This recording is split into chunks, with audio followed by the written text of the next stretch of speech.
Welcome to Mission Evolution Radio Show with Gwilda Wiyaka, bringing together today's leading experts to uncover ever-deepening spiritual truths and the latest scientific developments in support of the evolution of humankind. For more information on Mission Evolution Radio with Gwilda Wiyaka, visit www.missionevolution.org. And now, here's the host of Mission Evolution, Miss Gwilda Wiyaka.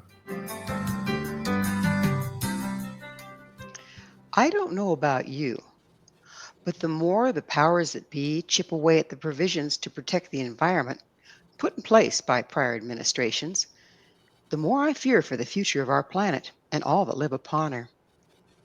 Is this a tempest in a teacup or a recipe for annihilation? But not to worry, we can all just move to Mars, right? Mission Evolution Radio Show is coming to you around the world on the Voice of Canada Broadcast Network, www.vocbn.ca. Joining us this hour to consider the current challenges to our environment and our options therein is Carolyn Baker.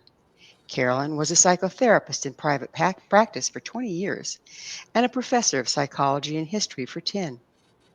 She's the author of 15 books, her latest, Undaunted, Living Fiercely into Climate Meltdown in an Authoritarian World. Carolyn has also co-authored 4 books with Andrew Harvey, including their latest, Radical Regeneration, Sacred Activism, and the Renewal of the World. Her website, carolynbaker.net. Carolyn, thank you for joining us on Mission Evolution. Oh, it's my pleasure to be here. Thank you for having me. You know, we're clearly in a time of crisis, but is it fair, it's far from the first time, is it fair to say we're kind of on the eve of destruction? Well, I don't think so. We had a very popular song back in the 60s by that title. But here we are 50 years later, 60 years later. And, the climate diagnosis of what is actually happening on the planet is very, very dire. And it's not about trying to turn this ship around, because I don't think that's really possible. Going forward, we are plunging toward many, many icebergs. And what is needed now is doing what we can to mitigate the severity of climate chaos, but also preparing ourselves emotionally and spiritually to navigate what could be an enormous loss of life on our planet. And that's the work that I do, collapse coaching, basically, helping folks prepare themselves in those ways for those icebergs ahead. Why do you see this time as different from the challenges in the past? It's not the first time we've been up against it. Well, in terms of the ecological realities, the challenges that we are facing, which are extremely dire and not reversible. In the past, they could have been reversible, but they're not anymore. And plus, we have now an administration in the United States that basically looks at climate chaos as a hoax, and massive denial around the world. I think our denial has increased with the severity of the crisis. So it is not a good scenario. In fact, it's a very dark one. What do you base the fact, you stated that it's not reversible. What do you base that on? Well, it's too late to change the scenario by simply getting an electric car or putting solar panels on your house. There would have to be massive, massive efforts, spending massive amounts of money by most of the developed nations in the world to even begin to turn things around. And there's no will to do that. All of the projections are highly underrated in terms of the severity of the crisis. So this is a recipe for, just more denial and hitting those icebergs that are ahead. I don't see any way of avoiding them. Stay off the Titanic, right? Yeah. We so are there studies or whatnot? What's pointing to this? Because, like you say, most people are in denial, so it's not Yes. really, believe it or not, it's not really mainstream information, and yet our lives depend on the planet, right? Yeah. So what information are you getting that isn't out there? Okay, so just look at the United Nations reports on climate change, the most recent, which are very, very dire. I invite people to do research on that. James Hansen's been one of the great researchers in the past and continues to be. Um, uh, these are folks that have been studying this for a very, very long time. So I would really encourage people to do their own research on this. It's not rocket science. It's just basic fundamental climate research, and that's all over the internet. But people don't want to look at this, understandably, because it is a very dire scenario. What you mentioned that a lot of people on the planet in the coming years are gonna die. What do you see as taking them out? Well, things like hurricanes, things like earthquakes, things like tornadoes, and massive pollution. Um, we have now an administration in the United States that, disregards climate change altogether and just simply cheers drill, baby, drill. So the pollution that is involved, um, and also the carrying capacity of the planet. Um, a wonderful book by James Catton, Catton, called Overshoot, written decades ago, talking about the carrying capacity of the planet and how we've already begun to exceed it. And when we, pass the tipping point of the planet being able to carry us, 8 billion people, 9 billion people, then we are looking at, death and destruction on a massive scale. All the Will, earth ha all the earth has William Go ahead. William Catton, I'm sorry, it's William Catton, Catton, Overshoot is the book. We're kind of full of ourselves and we think that we are under control here, but all the earth has to do is shrug her shoulder and like you say, thousands to millions will die. Yes, absolutely. I agree with that. I think she's getting ready to shrug too. So, um, how do you see this seeming destruction as possibly serving a purpose? Well, I would have to ask the earth that. What is she trying to do? Um, in response to the way that we have raped and mistreated her.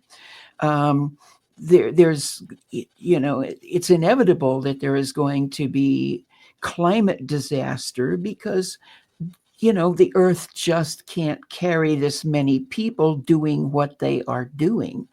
Um, and so, it's going to cull the population. Some people believe in total extinction of the human species. I don't. I think there will be a massive reduction in the human species. Some humans will no doubt survive.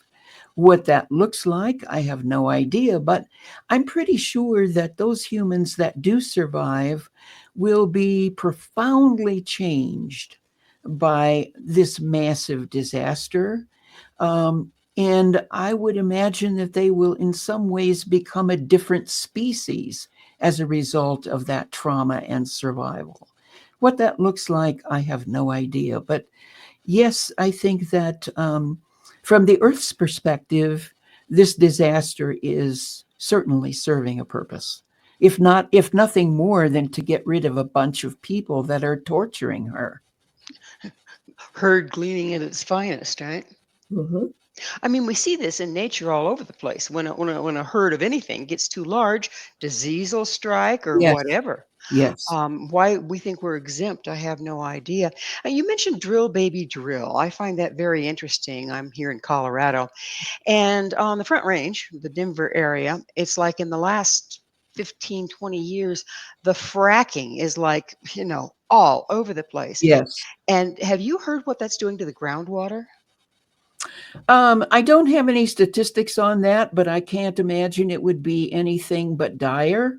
Because that just goes with the territory of fracking, and I live on the Front Range as well in the Boulder area. Now, we just got a water quality report recently that didn't look too bad, but I'm not sure that I believe everything that is in the contents of that report. I pretty much drink bottled water, but that doesn't solve the problem. We have people that are continuing to frack. Our administration in the state is pushing back heavily against that. Um, but, once again, the corporations and their gazillions of dollars are able to circumvent that in many cases. And we're to the point, aren't we, that the almighty dollar is ruling rather than any kind of intelligence or responsibility. Well, absolutely. And that goes with the territory of this current administration, which I believe is intentionally trying to destroy the government of the United States and really exacerbate the collapse of industrial civilization. Why? Because they're going to make billions on the way down off of all of us, as we already see that starting to happen. It's pretty terrifying. It is. It's pretty terrifying. And, it looks like goofy choices being made, but they feel pretty purposeful in a shadowy way, don't they? Yes, they do. And, right now, people are really terrified. And I'm very happy to see the numbers of people who are out protesting because it's good for all of us. And it's good for any individual who is doing that, because that sense of powerlessness is really, really lethal to all of us. So the protesting is wonderful. But I'm also working with a lot of folks right now who just need a lot of support with the fear and the numbness that they're feeling, the despair that they are feeling. And we all need some kind of support around that right now, whether it's working with an individual coach like myself, or whether it's starting support groups around this, which we have done in my area. But we really need to face all of this together. And Absolutely together. Well, Carolyn, it is time for us to take a station break. sure. Carolyn and I will return very shortly, so don't go away. This is Mission Evolution, www.missionevolution.org.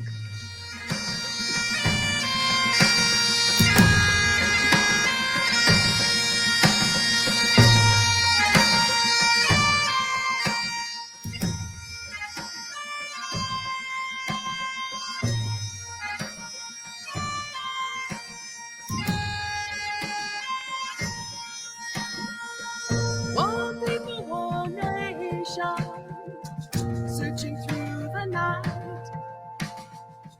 One people, one...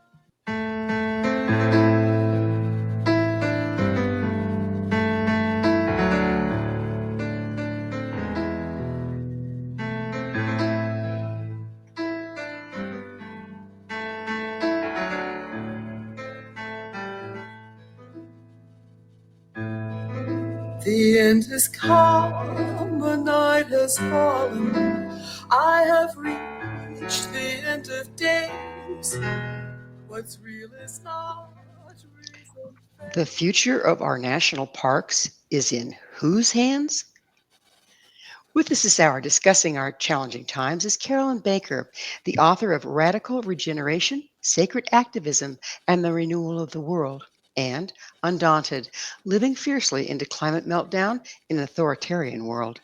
Her website, carolynbaker.net. Carolyn, you lay a lot of blame for our current problems on good old Donald and his second term, as he's accompanied by Elon Musk.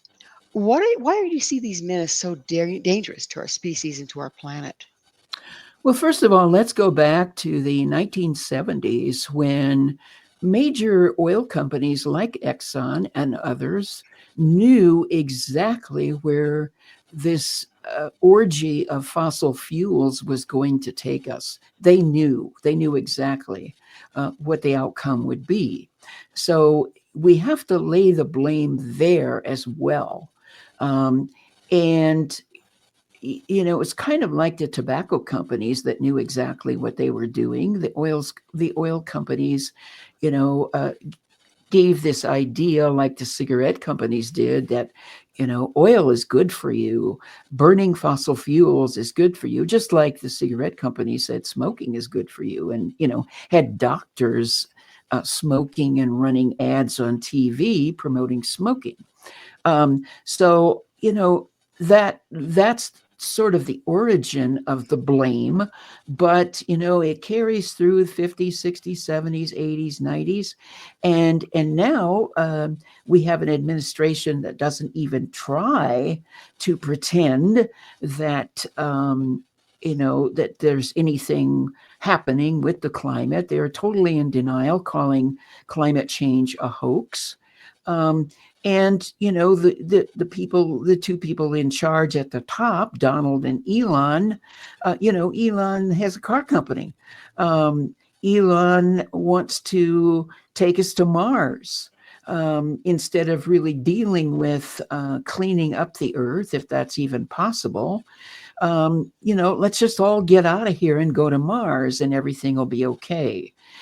So we're seeing climate denial and climate homicide really on steroids in this administration. It's pretty terrifying. And you know what terrifies me the most, Carolyn, is the fact that better than half of our voters had to have put them in office, or at least put Donald in office. I mean, I don't know who put Elon in there, but yeah, half of our voters are in agreement with this. When do you think we took that horrific turn that money was more important than anything else?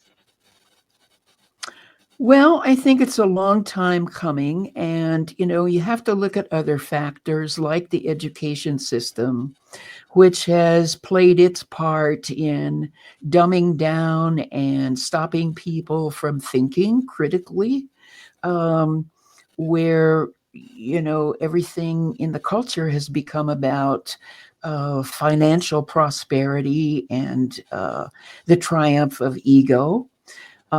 So it's been a long journey to where we are now. And some of those people who voted for him are in the streets protesting because, oh my God, we liked what we heard, but we didn't know it was going to be this. Well, hello. And so, but it's too late. It really is too late. And I don't see any magic solutions for turning this around. We have to fight back. We have to protest. We have to mitigate climate change as much as possible. And we have to join together in communities of support with each other. And I don't mean necessarily neighborhoods, although that would be great, but to support each other, people who are seeing clearly what's happening, coming together, talking about how they're going to help each other in this crisis, and really developing emotional intelligence with each other. There's a theory out there that the more you, like the cult theory, the more people you have believing in something, whether it's true or not, the more powerful that reality. Are you thinking that by forming groups that are holding a more realistic reality about the situation we're in will help with that? Oh, absolutely. Absolutely. I I may have shared with you on another show that here in Boulder, we've started some support groups around this. where we come together every other week, and we meet for about 2 hours, and we talk about the situation and how we're going to support each other. Our goal is emotional and spiritual development, and also awareness of what's happening around us, and then emotional support of each other, making game plans about how we will actually support each other in a crisis, and then exploring how we as groups can make a difference in the community, waking people up and sharing our support with other people who haven't yet reached the place that we are.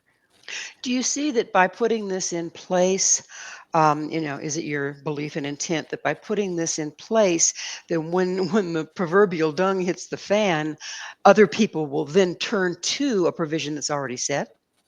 Well, we're hoping that is true. If we can be little lights in our community, then when the darkness really overwhelms us, then we have these little points of light where people can turn, we can welcome them, and we can all work together. Well, it sounds wonderful. Now, I know you're in an area that supports that more. The Boulder area is very Mhm. progressive. What about the other ones, like little town in Wyoming and this sort of thing? Well, it's very interesting. I did a YouTube interview with my friend Luke Renner recently, who lives in Indiana, and serious Trump country. And he played our interview and then just contacted lots of his friends in the community in which he lives. And he got 20 people together on a Sunday afternoon to talk about starting a group like this. And they did start a group like this. And it's courageous of them because they have a lot of opposition around them. But that sort of thing is happening, and that sort of thing is going to happen in many, many places, whether it's Trump country or not. People are going to have to come together and support each other in these ways. That's just vital. You speak of a global psychosis. Would you please explain what you mean by that? Well, I think that there is a madness that has taken over our species. There's a wonderful book called Hospicing Humanity, written by a Brazilian psychologist and scholar named Vanessa Andrade. I encourage people to read the book, um, in which she is talking about the madness that has overtaken us because of our disconnection with Earth. And she writes from an indigenous perspective, obviously. Um, and indigenous cultures predicted this, hundreds, thousands of years ago, that humanity would come to a place of psychosis, and that the real work is coming back to our sanity and our spiritual connection with Earth and our physical, emotional connection with Earth.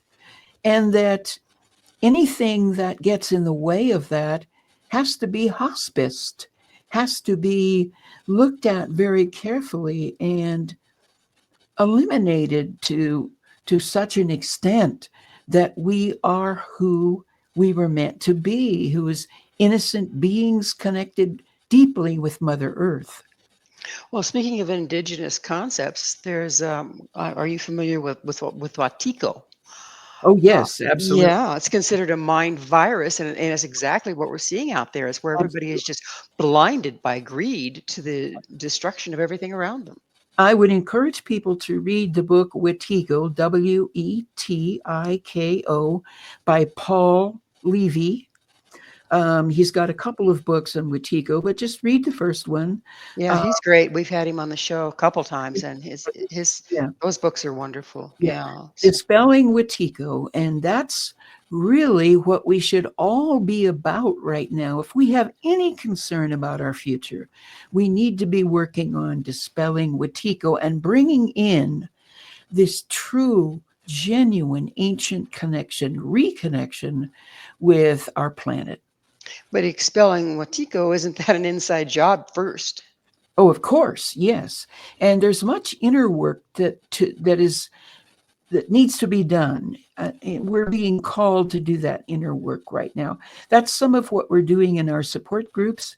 That's all of what I'm doing in coaching, helping people do the emotional work that we need to do to face this crisis head on and together. It has to do with being in it, but not of it, then. Yes, absolutely. Absolutely.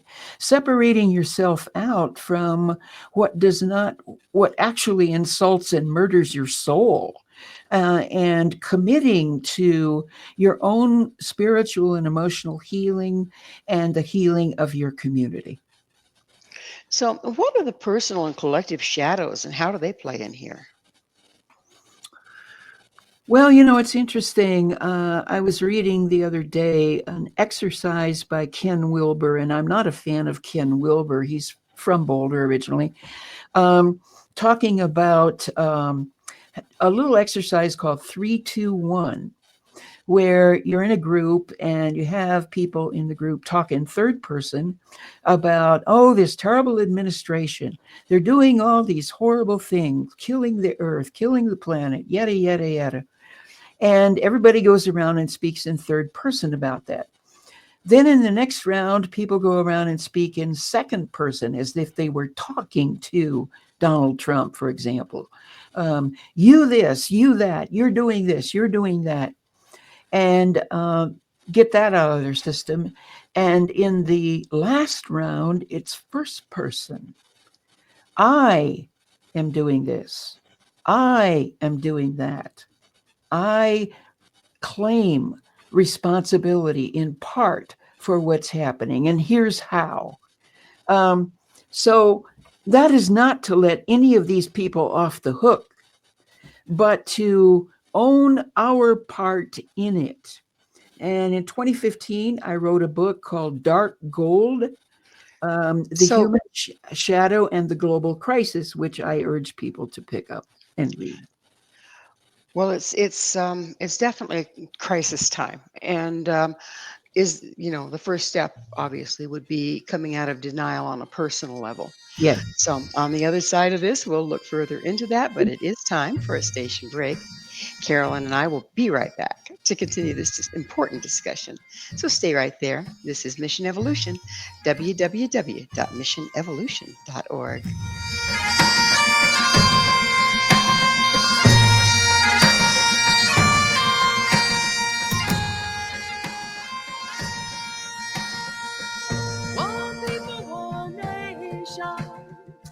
Searching through the night. One people, one nation. Searching for the light. One people, one nation. Coming from the stars.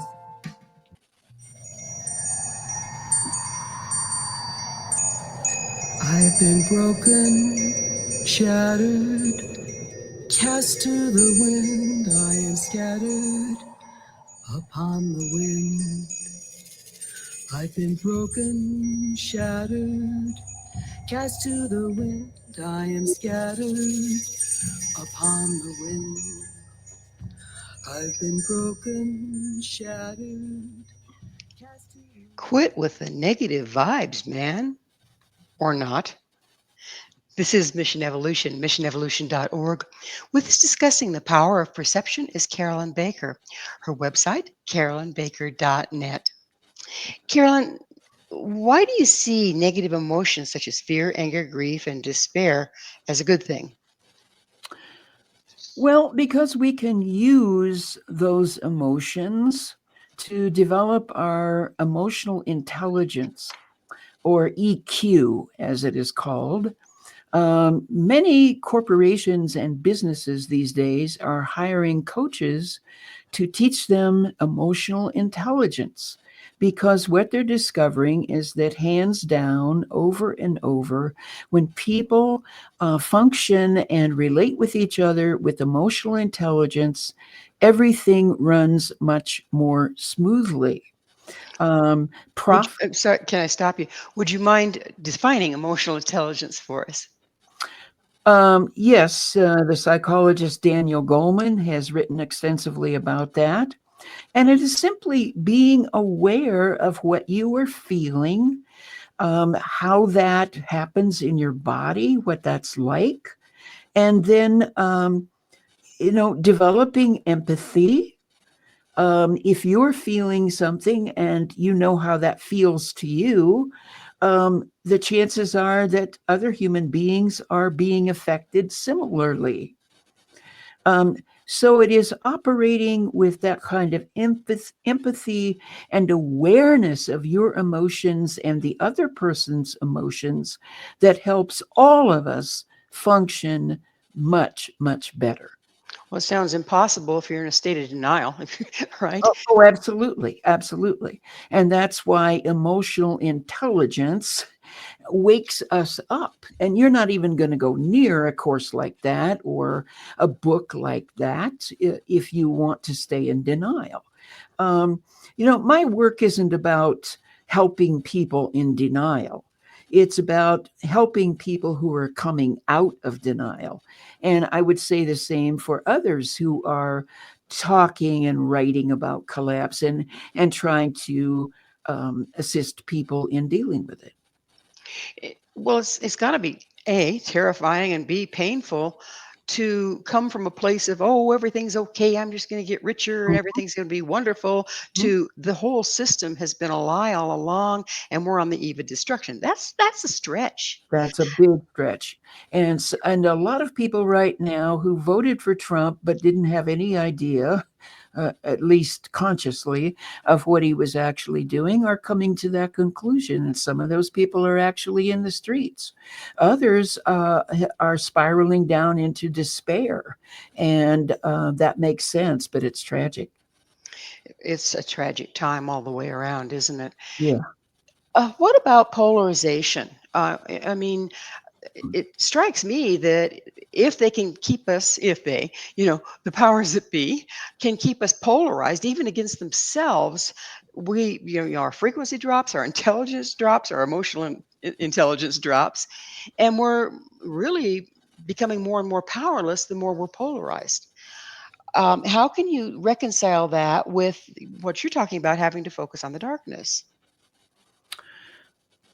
Well, in some cases, it takes a real emotional crisis for people to start waking up.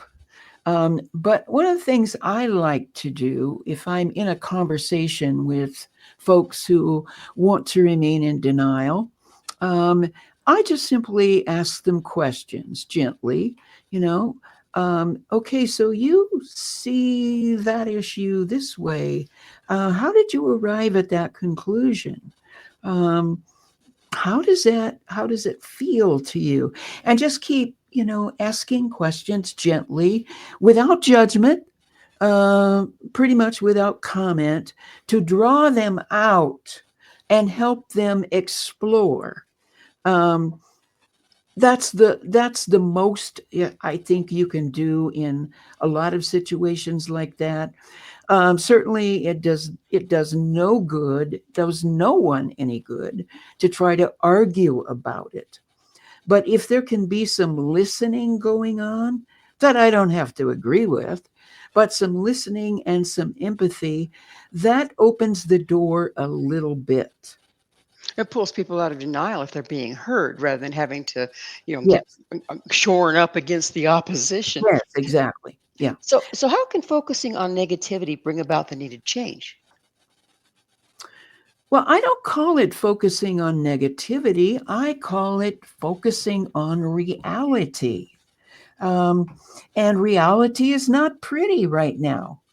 Um, you can call it negative, you can call it whatever you want. But if you just call it negativity, oh, I don't want to be negative, then you're just going back into bed and pulling the covers over your head, and you're not serving anybody. You're not serving the planet, you're not serving other humans, and you're certainly not serving yourself. So we need to grow up, put on our big boy and girl pants, and face reality, which is not pretty. And that's why we need support in order to do so. How do our perceptions impact our experience of this destruction? Um, I'm not sure exactly what you're asking, Gwilda. Well, you're talking about, people see it totally different from each other, depending on how far Mhm. they are in denial or, Yeah. what their belief system is or what their sacred cows are for that matter. Um, but what we perceive is kind of the reality we create. So that's what I'm talking about. How much is that playing out here? Well, I think, the people that are in denial, they have created this reality that everything is fine or going to be fine. Um, as I say that word fine, I have to remember the 12-step definition of FINE, which is effed up, insecure, neurotic, and emotional.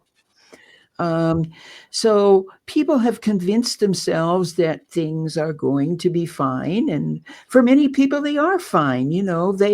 They're they have enough to eat, they have plenty in the bank, they can retire and travel all over the world, and yada yada yada. But our denial mechanisms are very strong for good survival reasons. And now, we have to begin to grow up and open our eyes to reality. These are facts, people. These are not, stuff that's made up by lily livered liberals. Do the research, and if you are capable of opening your eyes, you will. Do you believe that industrialization and technology are destroying the earth, given given our current population? Can we turn around and go into an agriculture society and still feed the masses? Oh God, no. It's not about going into an agricultural society. We can certainly have both technology and sustainable agriculture, sustainable living. But really, what's happened is just technology off the deep end, and it is destroying us. It's this horrible thing that we have created, this monster, which is very useful in many situations. Even artificial intelligence can be useful in certain situations. But to go completely in that direction and ignore our connection with the earth, that is the lethal piece. Well, there's a lot of evidence that, new leading edge, granted, but I've heard a lot of people in my process of interviewing, state point out studies and everything else that our separation from the planet is actually impacting us as individuals on the health level, the mental level, the physical level, of course, emotional and spiritual, to our extreme detriment. And yet, you don't hear much about that. What do you? Where are you on that one? Well, certainly we hear about it in certain circles. I'm not going to give a list of books, but if you take a look at just the indigenous perspective these days. I mean, just Google the indigenous perspective on climate change, for example, the indigenous perspective on health. You go down a wonderful rabbit hole of wise elders who have in the past and currently are telling us the direction that we need to move. So, the resources are there. Do the research. So, what do you mean by birthing the new human in the age of extinction? Um, well, I think that is what happens as we really open up to, number one, what is actually happening and not closing our eyes to it. That is life changing. Then, as we get the support we need and do the emotional work that we need to do, that too is life changing. And then, as we begin to serve the community with that knowledge, with that experience, with that compassion, um, that also is life changing. And in the process, we are able to become the people that not only we want to be, but that the planet needs at this point in history. So, I'm not saying that, we actually have a new human being with a new body and a new this and a new that, but that we become transformed from the inside out. And that changes how we relate to ourselves, to each other, and to the earth. Within your groups, are you also cultivating knowledge on how to cultivate food and more holistic living in small groups? Yeah, we're not focusing so much on doing that ourselves, but we have a lot of folks in the community who are doing this. And so how do we support them? How do we partner with them so that we can get involved with that? And together we can create islands of sanity in a sea of chaos. And I've been very surprised at, some of the statistics on how moving things into a smaller community and becoming interdependent within that versus all the big shipping and Mhm. mass production and all this stuff. So hopefully there's going to be some help coming from there. Well, I think with these tariffs and what's happening in the economy right now, that we're going to be compelled to do that as communities. I Absolutely. hope so. Well, it's time for another station break. Please stay with us as Carol and I continue to explore the global crisis. This is Mission Evolution, www.missionevolution.org.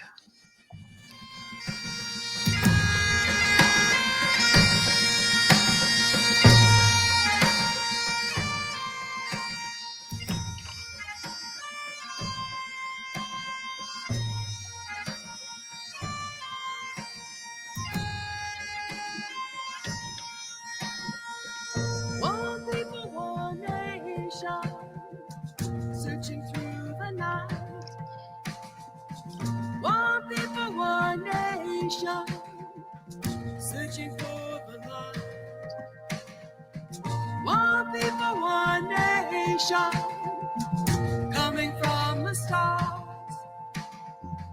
One people, one nation.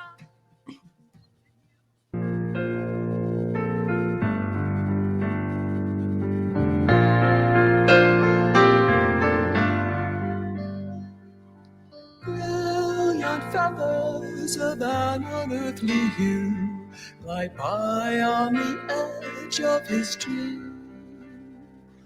A whisper of touch, an unheard song, whose bird takes flight, prompted by his broken heart. Fine, save the world. Just don't take away any of my stuff or expect me to change. This is Mission Evolution, missionevolution.org. We're continuing our discussion with Carolyn Baker. Her website, carolynbaker.net. Carolyn, much of what you've been saying here requires participation from the individual, and yet our current way of life is, a major holdout for most. How can we motivate those people to reconsider? Not exactly sure what you're asking. Okay, well, we have, like we've been talking, a large portion of the society is very much in denial and very invested in these lifestyles that are tearing the planet apart. Is there some way, or do you have, as you're forming groups, do you have some way of, starting to reach out to these people and motivating them to look at it a different way? Well, I have long since given up trying to wake people up. That is a thankless and futile job. People have come to these groups that I'm involved with because they are already starting to feel. They're coming out of fear. They're coming out of grief. They're coming out of wanting to connect and feeling that basic loneliness and disconnection from their fellow humans. So it's not my job to wake people up. it is my job to be there for people when they do wake up, and that's what I'm about. Well, thank goodness you're doing that because, like we were talking, it's a very painful and frightening Yes, process. yes. Yeah. You've written about humanity's rite of passage. What do you mean by that? Well, again, going back to the indigenous model, in indigenous cultures of the past, much less in modern times, but earlier in their history, um, whenever a child came into the world, they were welcomed by the community. Um, it was not a private individual affair for the family. The whole community anticipated the arrival of this child. And then when the child came, the whole community was involved in raising that child, not just the parents. Um, and throughout childhood, the young person was prepared for their rite of passage ceremony around the time of puberty. They knew that the men were going to take the boys out into the wilderness, and the women were going to take the girls somewhere into the wilderness in nature.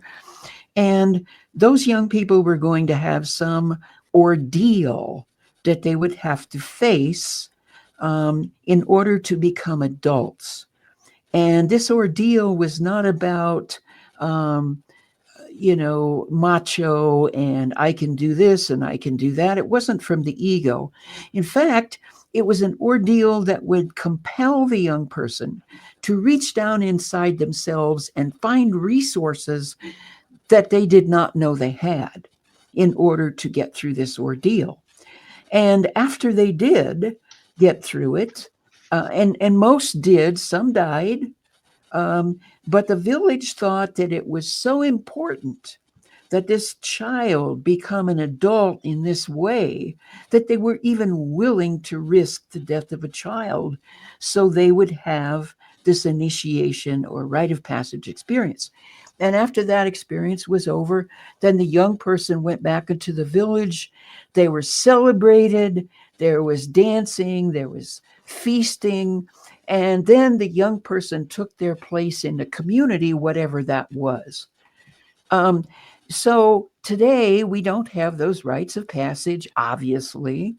But what we have, according to Carl Jung, the psychologist who parted ways with Freud, is a symbolic kind of rite of passage around the age of puberty ourselves. And if we make that intentional, even better for the young person. And as adults, if we begin to view our experiences in terms of rites of passage, it will be much easier to navigate them, and we will become wiser, more compassionate, caring human beings. So, like in the indigenous, I believe what you're talking about is like a vision quest, if you will, Yeah. and they were very extreme.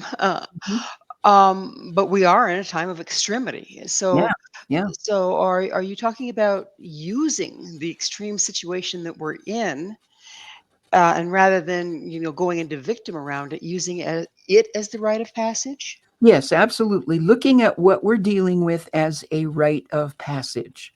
This is an ordeal, and the ordeal may take the form of losing a job. It may take the form of watching innocent people being deported. It may take the form of, God forbid, losing Social Security or Medicare or Medicaid. Those are ordeals, initiations, rites of passage. What do I need to go through something like this? What are the inner resources that I need to cultivate, and what is the outer support that I need? And beginning to perceive our experiences in this way. Right now, our entire country is going through a rite of passage. And it's not pretty, and it's not going to lead most likely to people growing up and becoming adults who come back into the community and serve each other. It's a very dark, failed initiation at the moment. And we need spiritual warriors who are willing to help turn that around, person by person. One of the things that, a rite of passage does, I believe, is it really kind of changes what we identify with, doesn't it? Oh, absolutely. Absolutely.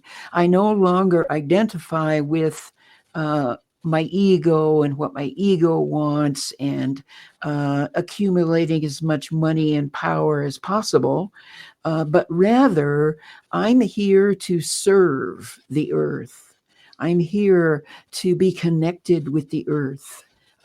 It's no longer about me, me, me. It's about me and the community. One of the rites of passage, then, as we're speaking, that I'm seeing the entire nation is going through in that we've always had this illusion that the Constitution would be upheld just because it's there. Yes, Okay. And the laws would be followed just because they're there. right. And it looks like the situation is pointing out all the places that that's falsehood and that we've been complacent to believe that just because they're there, they're going to be upheld. It looks to me like a huge dark night of the soul for the entire nation. Well, it is a huge dark night of the soul and for the nation, and we're in it. And again, this assumption that it was always going to be there, and we're finding out that it's not always going to be there. And right now, the only branch of our government that is staving off complete collapse of our government is the judicial branch. And that's pretty shaky right now. And Donald Trump has the Supreme Court pretty much on his side. So it's really a dark rite of passage. And that's why we need the support of each other to make this initiation successful for ourselves, energizing for ourselves, fertile for ourselves, productive for ourselves and for our communities, so that we not only survive, but we spiritually and emotionally thrive. Do you feel that the democracy itself is going to be revamped as a result of all this? I fear that it's going to be taken in the direction of a country like Hungary. Donald Trump loves Viktor Orban and what he's done in Hungary to really reduce democratic functioning in that country. Although I'm very encouraged by the fact that thousands of people are in the streets in Hungary almost every day protesting. And Orban, doesn't have a blank check by any stretch. But there are many dictators around the world that Trump admires, and he's taking us in that direction. And I, if 6 months ago somebody had told me that our democracy would be where it is right now, I would not have believed them. I cannot imagine what it's going to be like in another 6 months. Well, you state the descent that humanity is making and must make in order to experience and live radical regeneration. Would you go into that a little bit? Yeah. Again, Jungian psychology, the reality is that in order to function on this earth, humans have to make these descents into the darker parts of their soul and the darker parts of their experience in order to evolve, in order to live their full potential and become who they truly are. And that happens everywhere. It's an archetype. It doesn't just happen in this country. It's universal. And we are in a huge descent right now. And that is why I've decided to call my form of coaching emergence coaching in a time of descent, because what we need to be working on right now is emerging out of that darkness into living and being and serving our full potential. But we are definitely in a descent, and I think it's going to get deeper and darker. I'm sorry to break the news, but I don't see, and I don't think any thinking person could see any possibility that's different. Well, it is grim, but maybe it's time to face the grim to make something different out of it. Yeah, like I've been saying, put on your big boy and big girl pants, get the support you need, get out there and protest, serve your community, and, it's time for us to grow up. Well, that it is. And unfortunately, Carolyn, we are out of time. Thank you so much for coming on the show. Thank you so much for having me. It's always a pleasure to speak with you. It's a real pleasure. Our guest this hour has been Carolyn Baker. Carolyn is the author of 15 books, including Radical Regeneration, Sacred Activism, and the Renewal of the World, and Undaunted, Living Fiercely into Climate Meltdown in an Authoritarian World. Her website, carolynbaker.net. This has been Mission Evolution with Gwilda Wiyaka. For more information or to enjoy past archived episodes, visit www.missionevolution.org. But please be sure to join us right here next time as this mission continues, bringing information, resources, and support to our rapidly evolving world.